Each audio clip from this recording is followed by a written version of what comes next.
El modernismo, jóvenes, se desarrolló en una etapa de transición, una etapa donde era el resurgir de muchas cosas que se habían perdido, ¿sí? La época de la ilustración, la época de del oscurantismo ya había pasado la época de la ciencia y se habían metido en un dilema, se habían metido en una situación donde la gente estaba aburrida, tal y así como están ustedes. La gente estaba aburrida, estaba estresada con su diario vivir, venían injusticias, veían cosas que no les agradaban porque antes sí estaba así bien separada las corrientes burguesas y las corrientes, o sea, la corriente adinerada, ¿verdad? La gente que era adinerada solo tenía derechos de ciertas cosas y las personas que no tenían el dinero, los recursos o los pobres estaban muy alejados de poder alcanzarlo, a veces de estudios, a veces de información, a veces cargos importantes, porque los cargos, para poder antes tener un cargo importante, tenías que ser una persona que tuviera los recursos para poder llegar ahí. Entonces, de esta forma, eh, las, las, las corrientes fueron surgiendo en el momento, fueron surgiendo en la situación y por eso es que se dio el modernismo. El modernismo, jóvenes, tiene tres etapas. Espero que estén ahí apuntando, que vayan a apuntar. Tiene tres etapas. Primero, la primera etapa es la etapa de iniciación. ¿En qué momento se dio la etapa de iniciación? Bueno, la etapa de iniciación se dio contra el pasado inmediato, las fórmulas académicas anquilosadas y los repetidos moldes románticos en procura de una expresión natural, cuidadosamente elaborada y sobre todo personal. Este periodo tiene figuras ejemplares como José Martí, José Asunción Silva y Julián del Casal.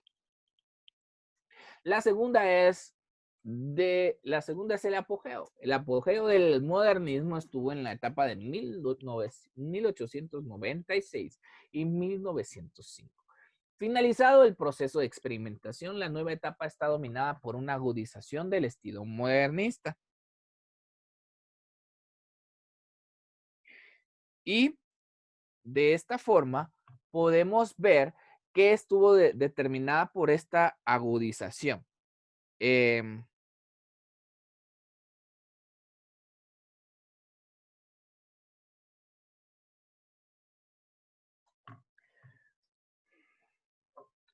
Bueno, disculpen chicos, pero me acaban de escribir una noticia un poquito triste, entonces, bueno, voy a continuar.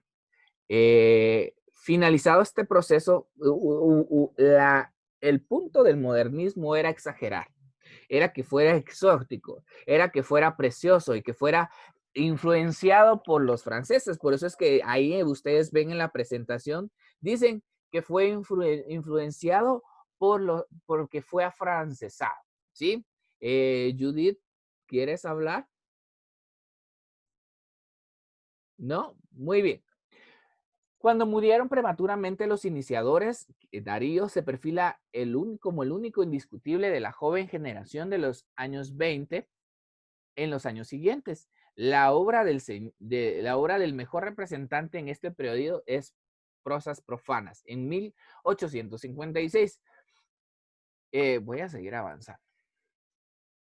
La reacción es la última etapa del modernismo y corresponde a un progresivo abandono del ideal esteticista puro, del gusto por el juego verbal. Se vuelve a la sencillez de precursor Martí.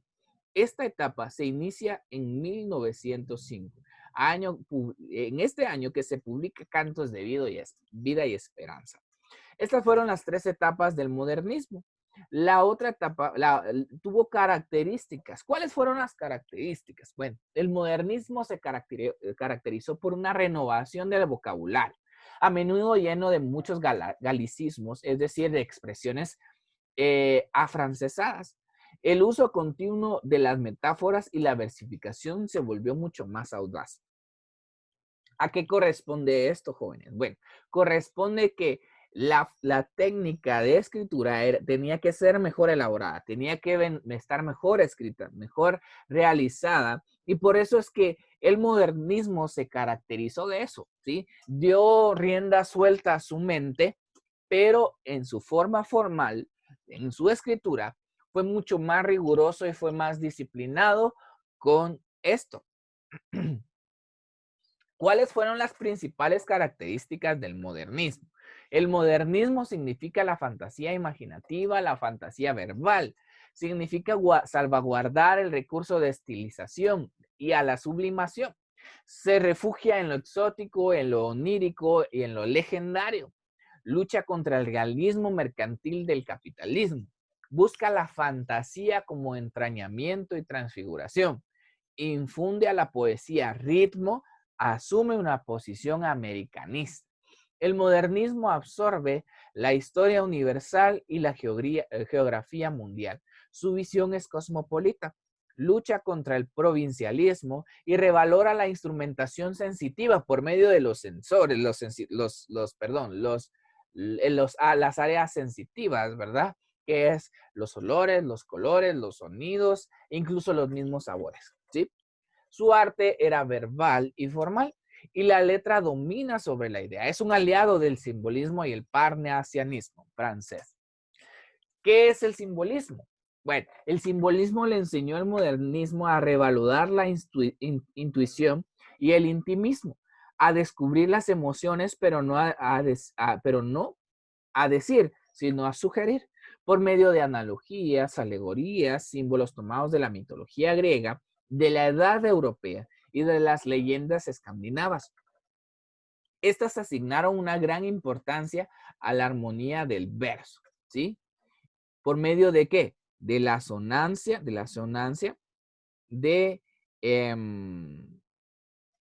por medio de la asonancia y de las aliteraciones. Muy bien.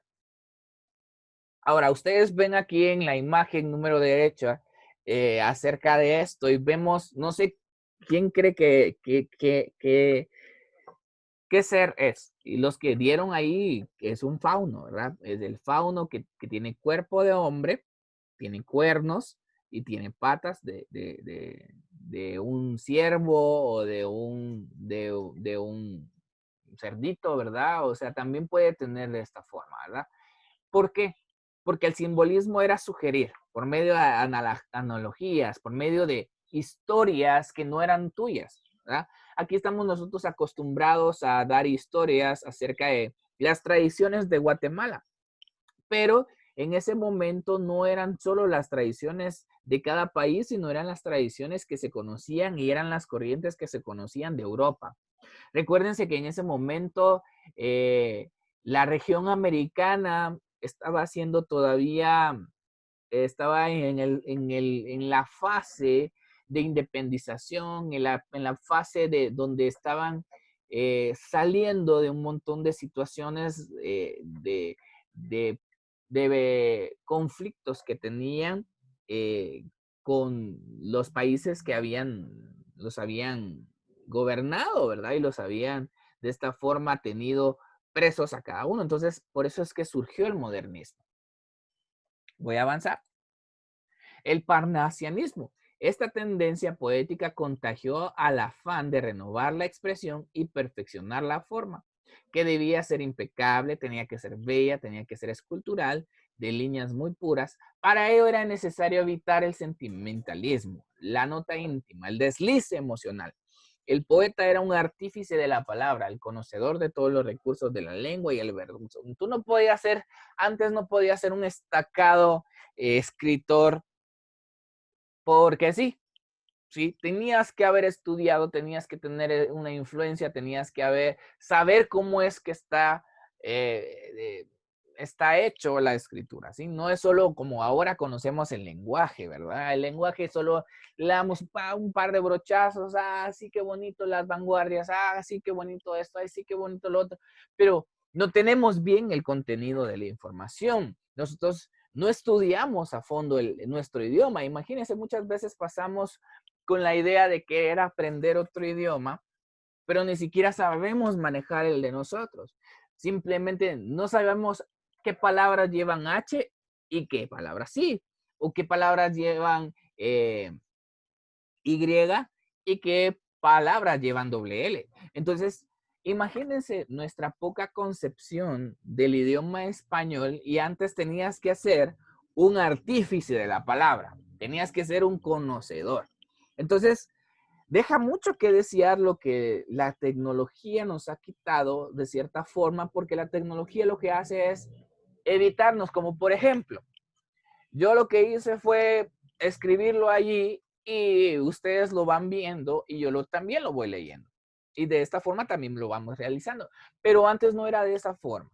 Antes yo me tenía que memorizar, digamos que yo hubiera sido un maestro de los años 1900 y yo tenía que aprendérmelo de memoria para poderlo decir, ¿sí? No solo era la concepción de que lo tenía que saber, sino también me lo tenía que memorizar para poderlo trabajar. Entonces, era un poquito más complicado. ¿Quiénes fueron los principales representantes de esto? Bueno, ustedes ahí lo tienen y lo tenemos como José Martí fue uno de los principales. Y otro era Manuel Gutiérrez Nájera, ¿sí? Que fue un escritor mexicano que fue uno de los más sobresalientes de la época. Lo importante es que fue muy, muy sobresaliente, pero él nunca salió de México, ¿sí? Nunca, nunca. Él fue mexicano y murió siendo mexicano y de esta forma, ¿sí? En cambio, Martí era cubano de origen español y murió en Nicaragua, ¿sí? Entonces, podemos ver estas grandes diferencias entre uno y el otro. Ahora, permítanme, les voy a presentar un videazo para que ustedes puedan tener una mayor concepción de la información. Y les voy a poner aquí un poquito la pausa.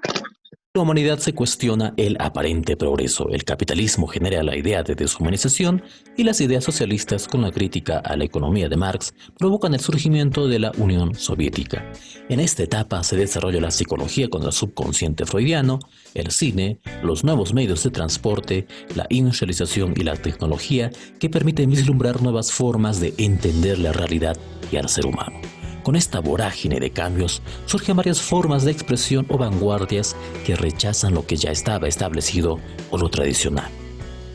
El vanguardismo es por tanto un grupo de escuelas artísticas que rompen con el canon tradicional. Se presenta una ruptura con el pasado, se busca lo nuevo, se experimenta con el arte. Eventualmente se desvanecen los límites entre las artes, así la pintura se mezclaba con la literatura o la danza con el teatro. Sus escuelas o ismos son heterogéneos, es decir, no tienen mucho en común y abarcan temas diversos. Se sale del status quo o se desborda los límites que estaban establecidos como norma. El artista se otorga libertad absoluta de creación. Se empieza no solo a experimentar con las formas, sino a tocar temas tabú de la época como la prostitución o personajes marginales. Hay por lo tanto en el vanguardismo la búsqueda de innovación, de originalidad y de nuevos cánones o modelos estéticos. En la poesía se rompe con la métrica o la rima y se le da importancia a la tipografía o la forma, es decir, se presenta la preponderancia de la imagen, se emplea el verso libre y el caligrama. A veces se juega con la sintaxis o se crean nuevas palabras, en otras se carece de un plan lógico o es de carácter lúdico. También en el vanguardismo la metáfora se vuelve compleja. En la narrativa se crean nuevas técnicas que nutrirán la literatura del siglo XX. El monólogo interior es el fluir de la conciencia o pensamiento del personaje de manera espontánea y sin que el narrador intervenga. Se emplea también múltiples narradores y puntos de vista con los que la realidad se relativiza según la posición de quien lo narra. El tiempo deja de ser lineal con técnicas tomadas del cine como el flashback o el raconto, que son saltos hacia atrás en el tiempo de la narración. Entre las escuelas vanguardistas que más destacan tenemos el existencialismo, donde escribir es una responsabilidad. Los temas que trata son la angustia existencial, la libertad del hombre y la filosofía del absurdo. Sus exponentes son Jean-Paul Sartre, Albert Camus y Franz Kafka. El expresionismo, que es la manifestación de los sentimientos y sensaciones, surge en Alemania y es subjetiva e íntima. Sus temas son la soledad, la miseria, el absurdo, la angustia y la naturaleza del ser humano. En la literatura sus exponentes son Franz Kafka, James Joyce y Thomas Mann. El surrealismo surge en Francia inspirado en Freud. Se trata de llevar imágenes oníricas o del subconsciente al arte, sin control racional.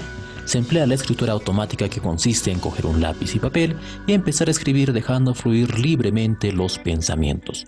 Su exponente literario es André Breton. El cubismo se aleja de la representación literal de la realidad. Fue un movimiento plástico que surgió en Francia en el que se utilizan las figuras geométricas. Se presentan múltiples puntos de vista del mismo objeto. En la literatura destaca el poeta francés Guillaume Apollinaire, quien utiliza el caligrama. Este es un poema cuyas palabras forman una imagen visual.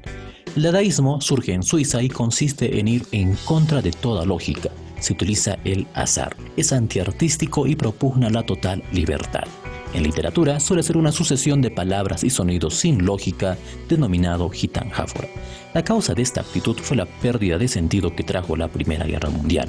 El representante de este movimiento es Tristan Tzar. El futurismo fue fundado en Italia por Marinetti. Se rechaza el pasado, principalmente a los museos, y se exalta a la máquina como el máximo exponente de la belleza, aludiendo a la tecnología y la velocidad. El ultraísmo aparece como reacción al modernismo. Tuvo auge en España y América, y en literatura va en contra de las reglas y desarrolla el verso libre. El impresionismo busca el paisaje y la naturaleza y utiliza el color como poder expresivo. Destaca principalmente en la pintura.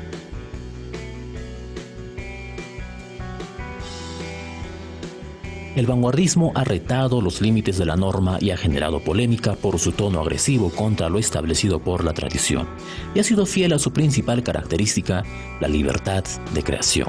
Nos ha permitido ver poesía y narrativa innovadoras, lo que lo ha llevado a ser una renovación radical para la literatura del siglo XX.